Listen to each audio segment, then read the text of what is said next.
स्वागत है। मैं भजन संहिता 136 में से पढ़ना चाहूंगी। यहोवा का धन्यवाद करो क्योंकि वह भला है, उसकी करुणा सदा की है। जो ईश्वरों का परमेश्वर है उसका धन्यवाद करो, उसकी करुणा सदा की है। जो प्रभुओं का प्रभु है उसका धन्यवाद करो, उसकी करुणा सदा की है।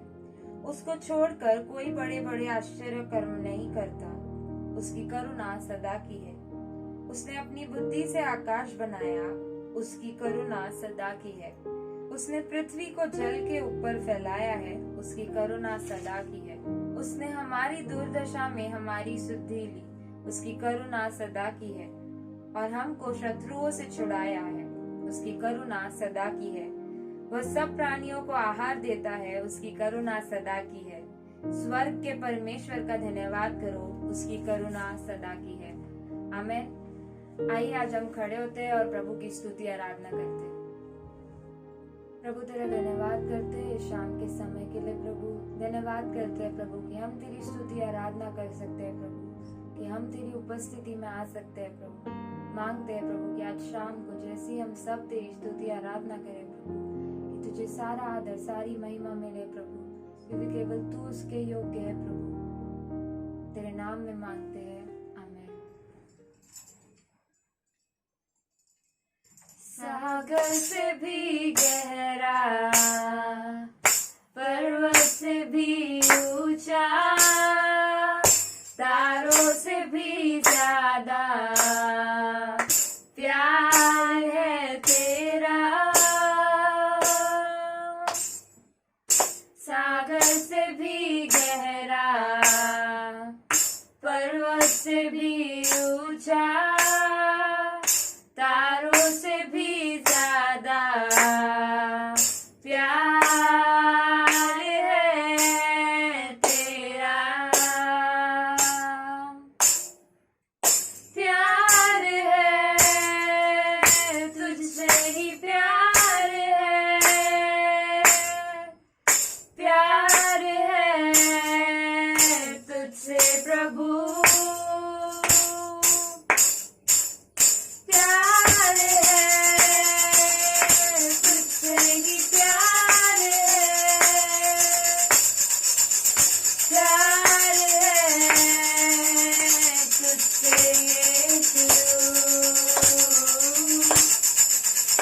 हालेलुया हालेलुया, प्यार है तुझसे। हालेलुया हालेलुया, प्यार है तुझसे।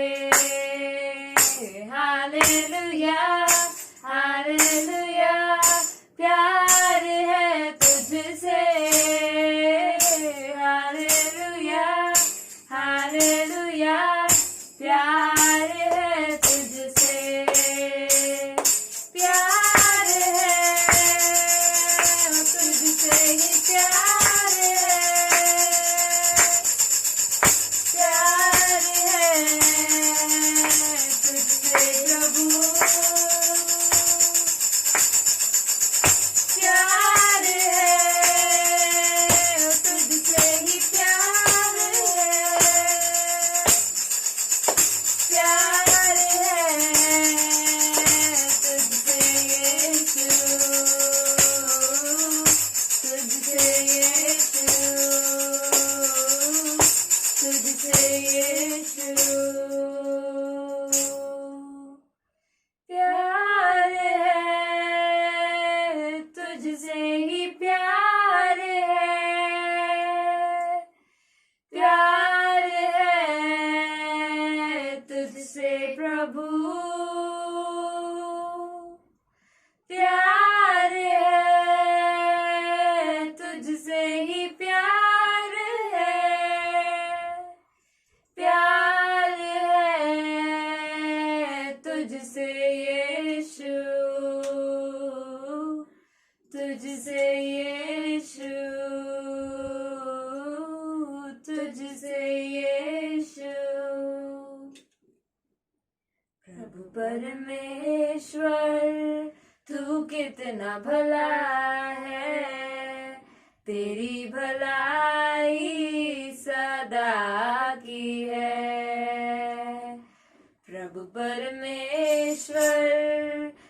कितना भला है, तेरी भलाई सदा की है। मेरा दिल तुझे धन्यवाद देता, मेरा प्राण तुझे स्तुति देता। मेरा दिल तुझे धन्यवाद देता, मेरा प्राण तुझे स्तुति देता। कठिन समय में तू मजबूत गढ़ है, अंधेरी राह में तू उजियाला है। कठिन समय में तू मजबूत गढ़ है, अंधेरी राह में तू उजियाला है। मेरी दुआई तू सुनता, मेरा प्रभु कभी नहीं सोता। मेरा प्राण तुझे स्तुति देता। प्रभु परमेश्वर तू कितना भला है, तेरी भलाई सदा की है। तू कहता है मैं नहीं छोड़ूंगा, तू कहता है मैं नहीं ठुकराऊंगा। तू कहता है नहीं छोड़ूंगा, तू कहता है मैं नहीं ठुकराऊंगा। तेरा हाथ मेरी अगुवाई करता, तेरा सामर्थ मुझे बल देता। मेरा प्राण तुझे स्तुति देता। प्रभु परमेश्वर तू कितना भला है, तेरी भलाई सदा की है। प्रभु परमेश्वर तू कितना भला है, तेरी भलाई सदा की है। मेरा दिल तुझे धन्यवाद देता, मेरा प्राण तुझे स्तुति देता। मेरा दिल तुझे धन्यवाद देता, मेरा प्राण तुझे स्तुति देता। प्रभु परमेश्वर तू कितना भला है, तेरी भलाई सदा की है। हाँ प्रभु तू सच में भला है प्रभु। तेरा धन्यवाद करते हैं प्रभु तेरे हर वचन के लिए प्रभु, जो तुझ में हाँ और आमीन है प्रभु। धन्यवाद करते हैं प्रभु, तूने हमसे वादा किया है प्रभु कि तू हमें कभी नहीं छोड़ेगा, कभी नहीं त्यागेगा प्रभु। धन्यवाद करते हैं प्रभु कि तू हमेशा हर दम हमारे साथ है प्रभु। मांगती है प्रभु कि हम तेरी स्तुति और आराधना करते रहे प्रभु। आगे का समय हम तेरे हाथों में सौंपते हैं प्रभु, तेरे वचन को हम तेरे हाथों में सौंपते हैं प्रभु। तू हमें सिखा और तू हमें बदल प्रभु। तेरे नाम में मांगते हैं, आमीन। मेरे प्यारे भाई और बहनों, आप सबका स्वागत करती हूँ आज के शाम। आशा करती हूँ आप सब कुशल मंगल होंगे, आप सब अच्छे होंगे और धन्यवाद देती हूँ हम सबके जीवन के लिए। धन्यवाद देती हूँ उस प्रभु के लिए, उसकी महिमा के लिए जो ये कोरोना काल में जिस तरह से परमेश्वर ने हम सबको संभाल कर रखा है। सारा महिमा उसे ही मिले। प्रभु हम सबको प्यार करता है और हम सबके पास बहुत सारी गवाहियां होंगी कि जब कभी हम मिले एक दूसरे के साथ बांटे कि ऐसे दौर में प्रभु ने मेरी इस तरह से सहायता की, प्रभु ने मुझे संभाला, प्रभु ने मेरा ख्याल रखा, ये चमत्कार किया। तो धन्यवाद करते हैं उसके नाम का। और वचन में जाने से पहले आप सबको एक सवाल पूछना चाहूंगी कि हम में से कई लोग ऐसे होंगे जो अभी कोरोना काल में या तो ज्यादा हमने वजन बढ़ाया होगा, और हम में से कई लोग ने ऐसे सोचा रहेगा चलो अब डाइटिंग शुरू करते हैं। और कोरोना काल से पहले भी हम में से अगर कई लोग अगर ऐसे हैं जो डाइटिंग करते हैं तो वो तो अच्छी तरह से जान लेंगे कि डाइटिंग करना कैसे होता है। और हम फिर जब डाइटिंग करते हैं तब परिस्थिति ऐसे हो जाती है कि हमने अगर सोचा कि हम मीठा ज्यादा खाना नहीं खाएंगे, या हमने ऐसे सोचा कि हम ये केक और ये सारी चीजें जो वजन बढ़ा देती है वो नहीं खाएंगे, मीठा खाना छोड़ देंगे या तो कम खाएंगे। आपने देखा होगा अक्सर उसी वक्त ऐसे कुछ होता है कि बर्थडे होता है, कोई ना कोई केक लेकर आता है, कुछ ना कुछ होता है और आपका मन करता है कि आप वो खाएं। आप जानते हो कि वो आपके लिए गलत है, लेकिन हम वही चीजें हमारे सामने आ जाती है। अगर हम ऐसे सोचते कि अभी हम सिर्फ सब्जी खाएंगे और जो मांस है, जो मटन मच्छी है, उसे हम नहीं खाएंगे थोड़ी देर के लिए, लेकिन आपको ऐसे होगा कि उसी वक्त शायद आपके पड़ोसी आकर आपको कुछ अच्छा बना कर देंगे और आपको ऐसे लगेगा कि आप बहुत, आपका मन ऐसा होगा कि खाऊं कि नहीं खाऊं। ऐसा अक्सर होता है हमारे साथ। हम कुछ सोचते हैं, होता कुछ और है। हम जानते हैं वो हमारे लिए बुरा है और फिर हम क्या करते हैं, आज एक दिन केक खाते हैं, कल से बंद। आज एक दिन मच्छी खाते हैं, कल से बंद। आज एक दिन चिकन खाते हैं, कल से बंद। जो चावल खाने वाले होते हैं वो बोलेंगे आज एक दिन चावल खाते हैं, कल से फिर रोटी खाएंगे। आप लोग शायद सब घर पे बैठ के हंस रहे होंगे। हम जानते हैं कि ये हमारे शरीर के लिए गलत है, पर हम कर देते हैं। अपने आप को क्या बोलते हैं हम, आज ही सिर्फ थोड़ा है, अब थोड़ा ही तो लिया ना, कल से बंद करेंगे। आइए देखते हैं परमेश्वर के वचन से आज परमेश्वर हमें क्या कहना चाहता है। मेरे भाइयों और बहनों, आइए हम प्रार्थना करते हैं। पिता, धन्यवाद करती हूँ तेरे नाम के लिए, धन्यवाद करती हूँ तेरे वचन के लिए। तेरा वचन जो है हमारे लिए एक आईना है पवित्र आत्मा द्वारा, जो हमें सब कुछ दिखाता है, क्या सही है क्या गलत है। मार्गदर्शन देने वाला तू है।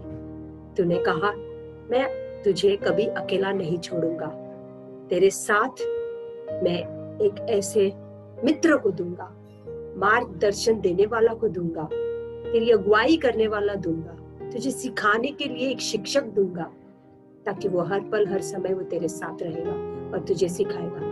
मांगती हूँ पवित्र आत्मा, आज की शाम हम सबके साथ उपस्थित रहे।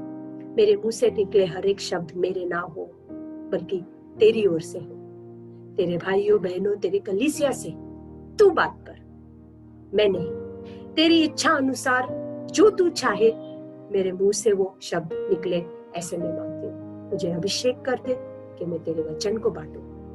मांगती हूँ हम सबके साथ जितनी भी भाई बहन जुड़े हैं, जो हमें सुन रहे देख रहे, मांगती हूँ उनके दिल को तू छू ले, हर एक को अभिषेक कर दे। जब मैं प्रार्थना में और जब मैं वचन बांटू, मैं नहीं परंतु पवित्र आत्मा तू बातें कर।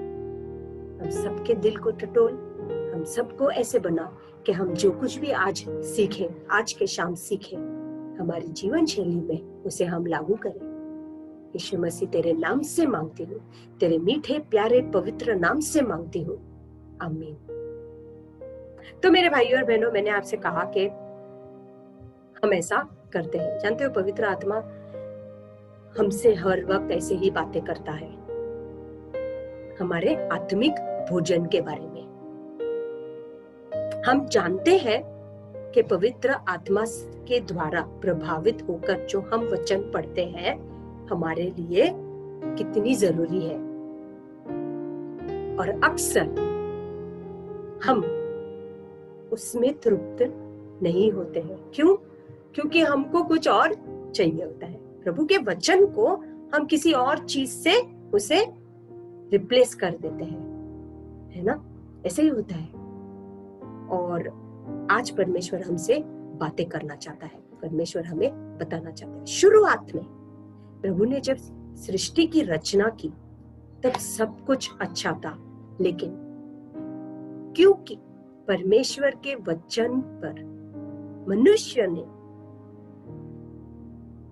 आज्ञाकारी बनना छोड़ दिया, तब से सब गलत हुआ। सही है, हम सब जानते हैं ये। आज परमेश्वर के वचन के द्वारा ही परमेश्वर हमसे क्या कहना चाहते हैं हम पढ़ेंगे। और बाइबल में हर एक चीज परमेश्वर के वचन के बारे में ही है। परमेश्वर ने सृष्टि की रचना की अपने वचनों से। परमेश्वर ने जो बगीचा था उसमें जो आदम और हवा थे उनसे बातें की अपने वचन से। लेकिन मनुष्य ने क्या किया? उस वचन को माना नहीं, उसके आज्ञाओं का पालन नहीं किया, और वहीं से सब कुछ शुरू हुआ। उसी के चलते हम आज जिस पर ध्यान लगाएंगे और जिस पर मनन करेंगे वो है भजन संहिता 19 से। आप सब अपने बाइबल्स को खोल सकते हैं अगर आपके पास है, या तो आप मेरी सुन सकते हैं। परमेश्वर का वचन भजन संहिता 19 में लिखा है, आकाश परमेश्वर की महिमा का वर्णन कर रहा है और आकाश मंडल उसकी हस्तकला को प्रकट कर रहा है। दिन से दिन बातें करता है और रात को रात ज्ञान सिखाती है। न तो कोई बोली है और न कोई भाषा जहां उनका शब्द सुना ही नहीं देता। उनका स्वर सारी पृथ्वी पर गूंज गया है और उनके वचन जगत की छोर तक पहुंच गए हैं। उनमें उसने सूर्य के लिए एक मंडप खड़ा किया है जो दूल्हे के समान अपने महल से निकालता है। वह शूरवीर के समान अपनी दौड़ दौड़ने में हर्षित होता है।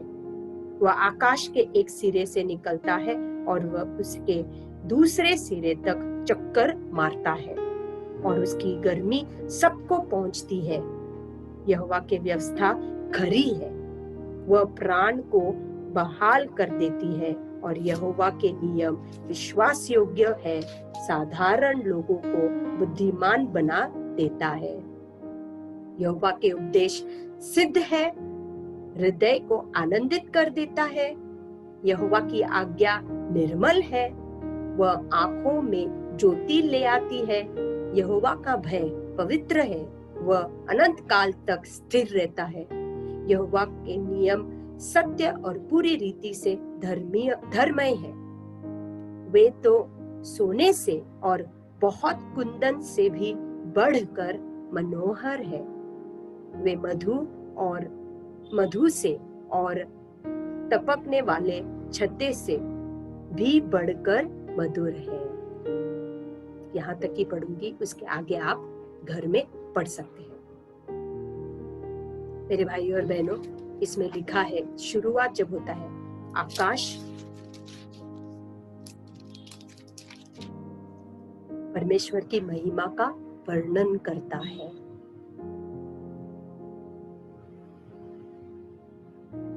परमेश्वर के महिमा का वर्णन करता है। हर एक बात मनुष्य के प्रति वर्णन करना है। परमेश्वर का कार्य यही है कि वो अपनी महिमा और प्रभुता मनुष्य पर प्रकट करे, सृष्टि से लेके आदि से लेके अब तक। रोमियो का किताब में लिखा है, वचन 1 में मैं आपके लिए पढ़ूंगी। रोमियो का किताब अध्याय 1 वचन 20, उसमें लिखा है, उसके अनदेखे गुण अर्थात उसकी सनातन सामर्थ और परमेश्वरत्व जगत की सृष्टि के समय से उसके कामों के द्वारा देखने में आते हैं, यहाँ तक कि वे निरुत्तर है। हमको देखने में आते हैं। जो हमें नहीं दिखता है वो परमेश्वर हमें दिखलाता है। आज मैं आपसे कुछ बातें परमेश्वर के द्वारा बताना चाहूंगी, आपसे बांटना चाहूंगी। हम गौर करेंगे वचन 7 से लेके 9 तक पर उसी भजन संहिता 19 वचन 7 से लेके 9 तक, उसमें हम ध्यान लगाएंगे, उसमें हम मनन करेंगे और उसमें देखते हैं परमेश्वर हमें क्या सिखाना चाहता है।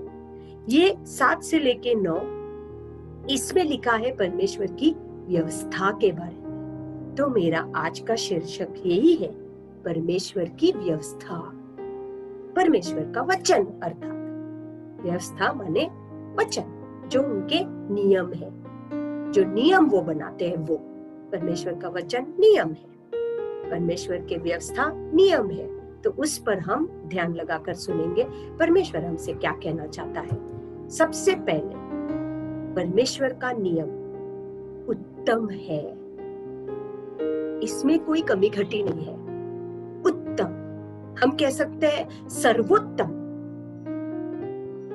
मतलब उसमें कोई खोट नहीं, ना उसमें कोई कमी, ना उसमें कोई गलती।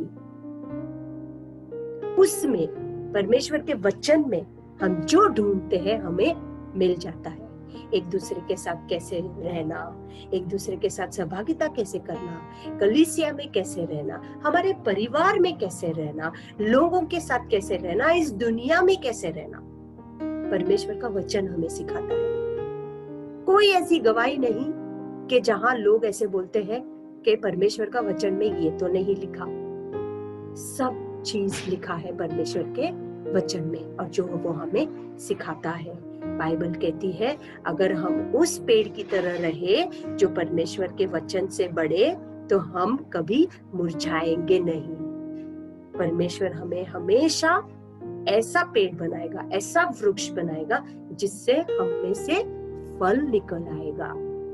वो कैसे होगा? जब हम परमेश्वर के वचन से उनके नियम के अनुसार चले। तो सबसे पहले परमेश्वर का नियम उत्तम है, उसमें कोई गलती न हो सकती है, उसमें कोई चूक न हो सकता है, उसमें कोई कमी नहीं हो सकती है। उनकी व्यवस्था,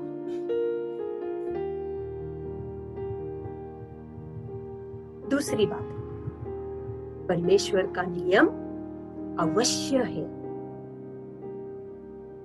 ये हमारे लिए जरूरी है और उस पर हम निर्भर रह सकते हैं, क्योंकि वो बदलता ही नहीं, इसीलिए अवश्य है। क्योंकि उसको हम ये भी कह सकते हैं विश्वास योग्य है, विश्वास योग्य है, न बदलने वाला परमेश्वर। आदि से लेके अंत तक हम सब जानते हैं, वो अल्फा है, ओमेगा है, वो न बदलने वाला परमेश्वर है। उनका मुंह से निकला हर एक शब्द दोधारी तलवार है, जो कभी वापस लौटकर नहीं आता। एक बार उनके मुंह से निकले हुए शब्द अगर निकल गए तो वो आज तक हम उसका फल और लाभ उठा रहे हैं। परमेश्वर का वचन से हमें बुद्धि ज्ञान प्राप्त होती है, इसीलिए परमेश्वर का वचन सही है, परमेश्वर का वचन अवश्य है, जरूरी है, विश्वास योग्य है। इससे क्या होता है? जब हम परमेश्वर के वचन में मनन करते हैं, ध्यान करते हैं, हमको कुछ सीख मिलती है। हम परमेश्वर का वचन भजन संहिता 111 में लिखा है, मैं आप सबको पढ़ना चाहूंगी, आप सबके लिए पढ़ना चाहूंगी। 10 में लिखा है, बुद्धि का मूल यहोवा का भय है। बुद्धि का मूल यहोवा का भय है। मैंने आपसे क्या कहा? परमेश्वर का वचन से हमें क्या मिलता है? विश्वास योग्य हम हो जाते हैं। क्यों? क्योंकि हमें बुद्धि मिलता है, ज्ञान मिलता है, और हम समझते हैं कि परमेश्वर ऐसा चाहता है, परमेश्वर ऐसा करता है। तो हम विश्वास में और बढ़ते हैं, तो हमें बुद्धि और ज्ञान प्राप्त होती है। और उसका बुद्धि और ज्ञान ये कहता है कि वो यहोवा का भय है। जितने उसकी आज्ञाओं को मानते हैं उनकी बुद्धि अच्छी होती है। संसार की बुद्धि बराबर नहीं, लेकिन परमेश्वर के ज्ञान में, परमेश्वर के समझ में, परमेश्वर की बुद्धि में। जैसे संसार कहता है वैसा नहीं। सही है? संसार क्या कहता है? किसी को अगर हम चोट पहुंचाने के लिए, ना पहुंचाने के लिए, किसी को हम चोट नहीं पहुंचाना चाहते हैं, दुख नहीं देना चाहते हैं, तो अगर हमने एक छोटी सी झूठ भी बोल दी तो वो झूठ झूठ नहीं होता। आपने सुना होगा ये बात। कई लोग टीवी पर भी दिखाते हैं, लोग बोलते हैं नहीं नहीं वो तो छोटा सा झूठ है, किसी को दुख नहीं पहुंचाने के लिए।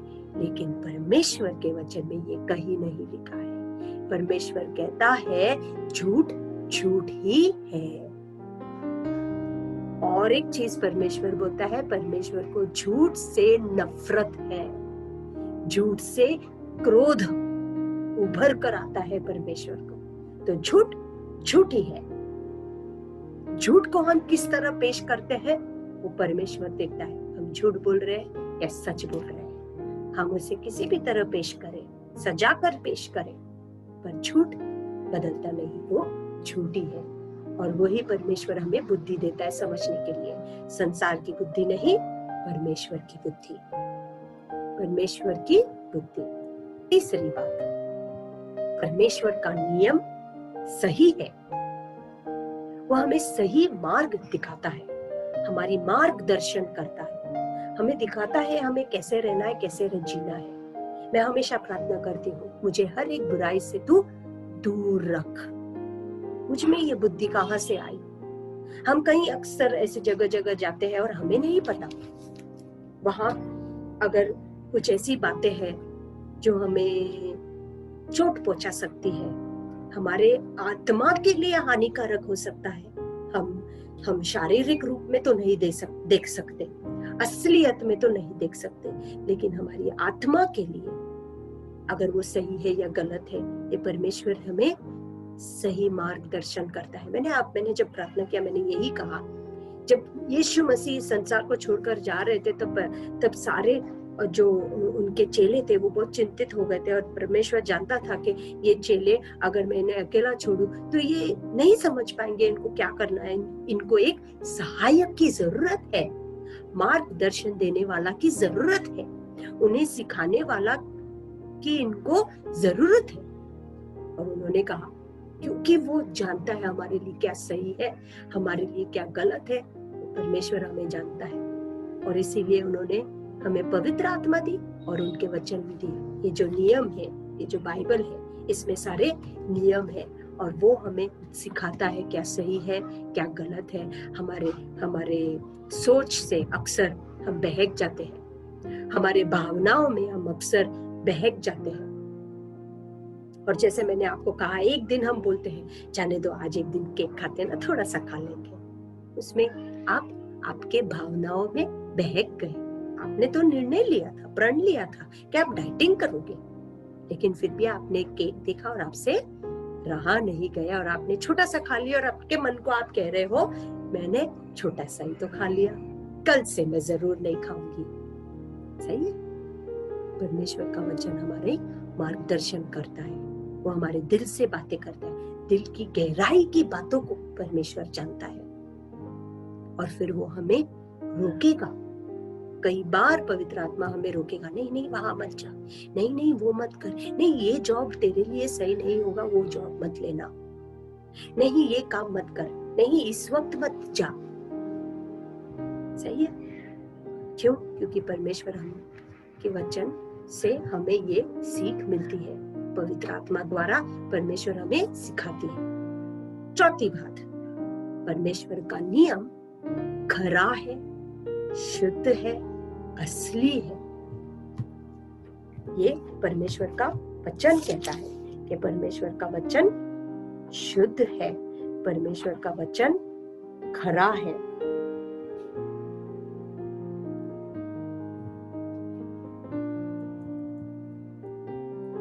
भजन संहिता 119 में क्या लिखा है? 119 में 105 वचन हम पढ़ेंगे, मैं आपके लिए पढ़ूंगी, उसमें क्या लिखा है। भजन संहिता 119 105, उसमें लिखा है, तेरा वचन मेरे पाँव के लिए दीपक और मेरे मार्ग के लिए उजियाला है। तेरा वचन मेरे लिए दीपक और मेरे लिए उजियाला है। दीपक जो है वो अपनी शुद्धि में जलता है, उसमें अगर आप कुछ मिलाओगे वो बुझ जाएगा।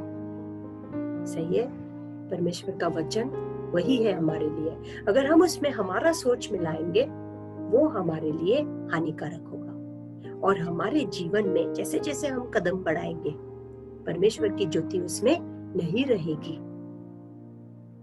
तो परमेश्वर के जीवन शैली अगर हमें चाहिए एक मसीह होने के नाते, और उसके वचन के अनुसार अगर हमें चलना है, उसके नियमों को पालना है, तो वचन कहता है तेरा वचन मेरे पैरों के लिए दीपक है। तेरा वचन मतलब हम हर एक कदम जो ले परमेश्वर के वचन के अनुसार ले। क्यों? क्योंकि उसमें नियम है। नियम है तो हमें पता है हम सही कर रहे हैं, वरना हमें कैसे पता होता कि हम सही कर रहे हैं। एक नियम होता है स्कूल जाते हैं, एक नियम होता है हम काम पे जाते हैं, एक नियम होता है हम कॉलेज में जाते हैं, एक नियम होता है। अगर नियम नहीं होता हमें कैसे पता होता लेट जाना गलत है? सही है, तो नियम होना बहुत जरूरी है। पांचवी बात, परमेश्वर का नियम स्वच्छ है, उसमें कोई मिलावट नहीं, और वो बहुत साफ है। मैं ये कहूंगी साफ है।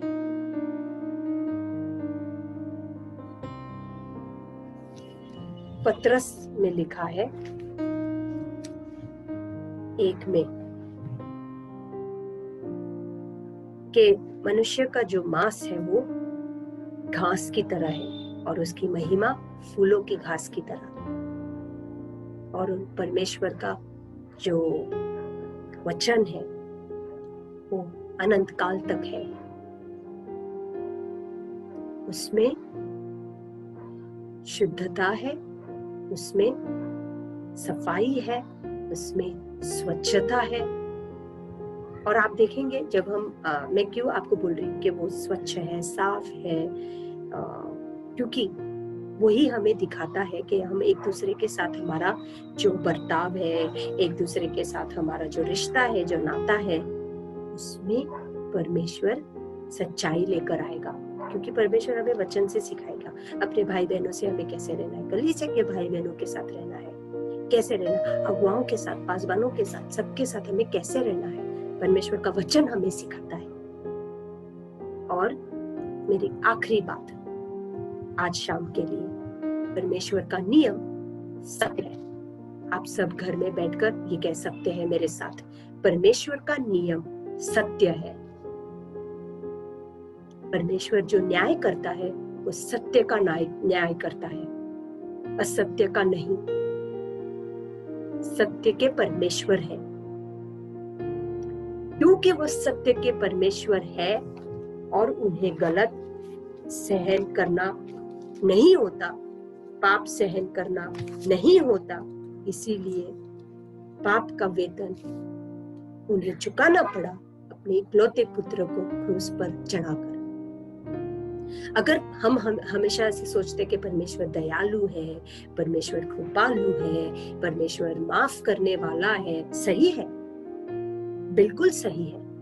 उसी माफी के कारण, उसी कृपा के कारण आज आप और मैं हमारे जीवन में बदलाव को अनुभव कर सकते हैं और ये कह सकते हैं कि हमें उद्धार मिला है। लेकिन हमें ये कभी नहीं भूलना है उसकी कीमत अदा की है यीशु मसीह ने क्रूस पर चढ़कर। उसी पाप की वजह से परमेश्वर पाप को अनदेखा नहीं करता, उसका न्याय करता है। तो परमेश्वर का नियम सत्य है। अगर सत्य है, असत्य का उसमें कोई जगह नहीं, असत्य का उसमें कोई जगह नहीं।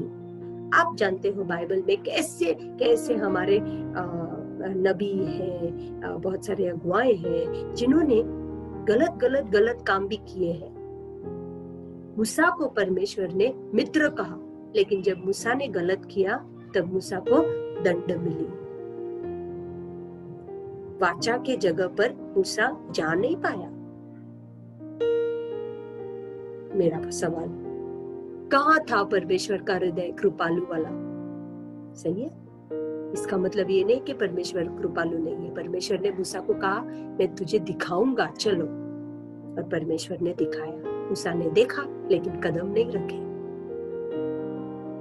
परमेश्वर असत्य का न्याय करता है क्योंकि परमेश्वर सत्य का न्यायी है। दाऊद, परमेश्वर का वचन कहता है वो तो प्रभु के हृदय के पीछे पीछे जाने वाला इंसान था, लेकिन जब कभी दाऊद ने गलत की उसे दंड परमेश्वर ने दी।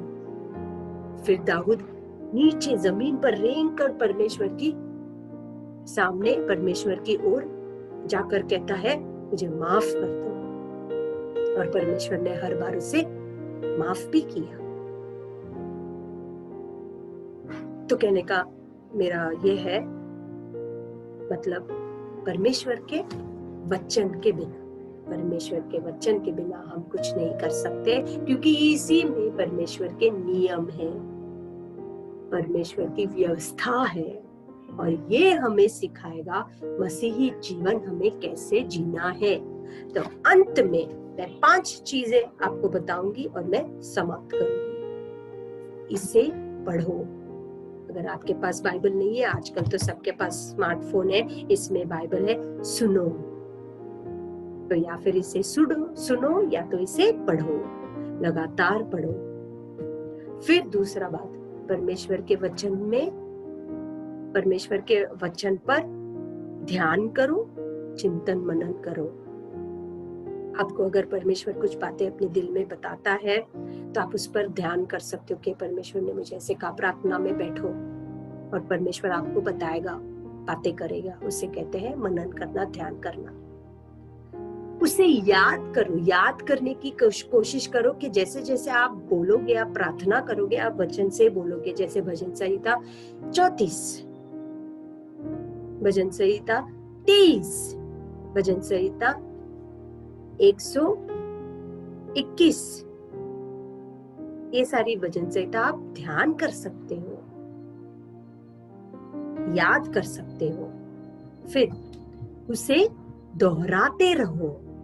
आप जो पढ़ते हो, आप जो सीखते हो, उसे दोहराते रहो, बोलते रहो, बार बार बोलते रहो। उससे आप परमेश्वर के वचन को अपने घर में, अपने जीवन में आप बोलते रहते हो और उसकी आशीषें हम पर आते रहती है।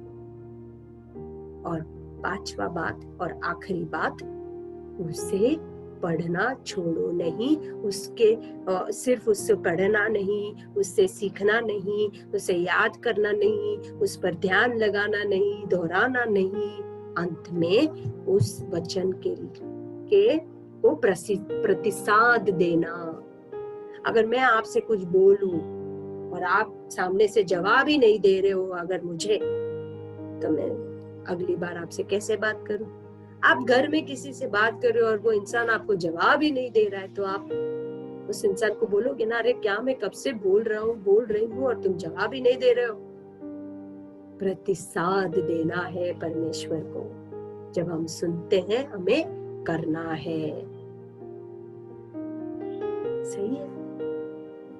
आशा करती हूँ परमेश्वर के द्वारा, परमेश्वर ने सिखाई बातों के द्वारा हम उसे अपने जीवन में लागू करें। और आप देखें, यीशु मसीह जब इस संसार में थे, वो परमेश्वर के वचन लोगों को सुनाते थे, वो दोहराते थे, वो मनन करते थे, परमेश्वर के पास जाते थे, परमेश्वर के नियमों को, परमेश्वर के व्यवस्था को यीशु मसीह ने नहीं तोड़ा, खुद परमेश्वर के पुत्र होकर, खुद परमेश्वर होकर। तो आपको और मुझे और कितना व्यवस्था को पालना है और रखना है। आइए हम प्रार्थना करते हैं।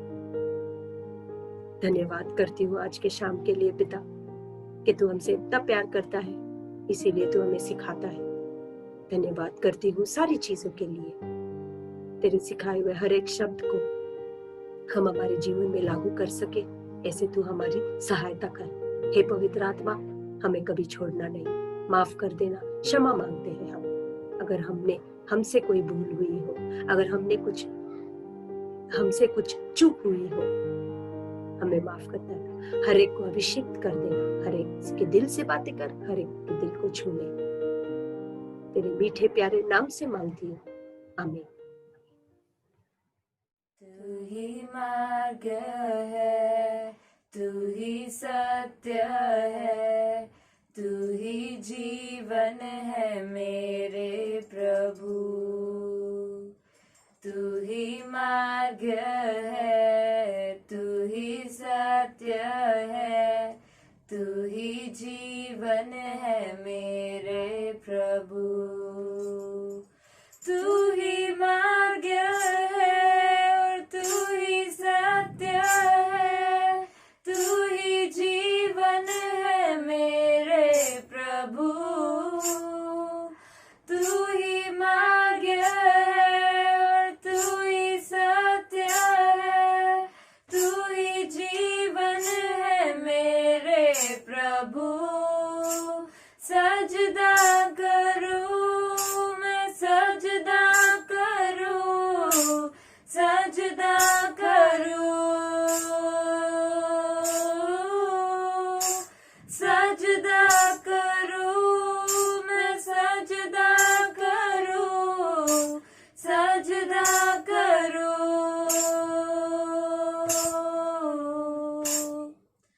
तू ही ज्योति है, जीवन की रोटी है, मेरा हमराही मेरा प्रभु।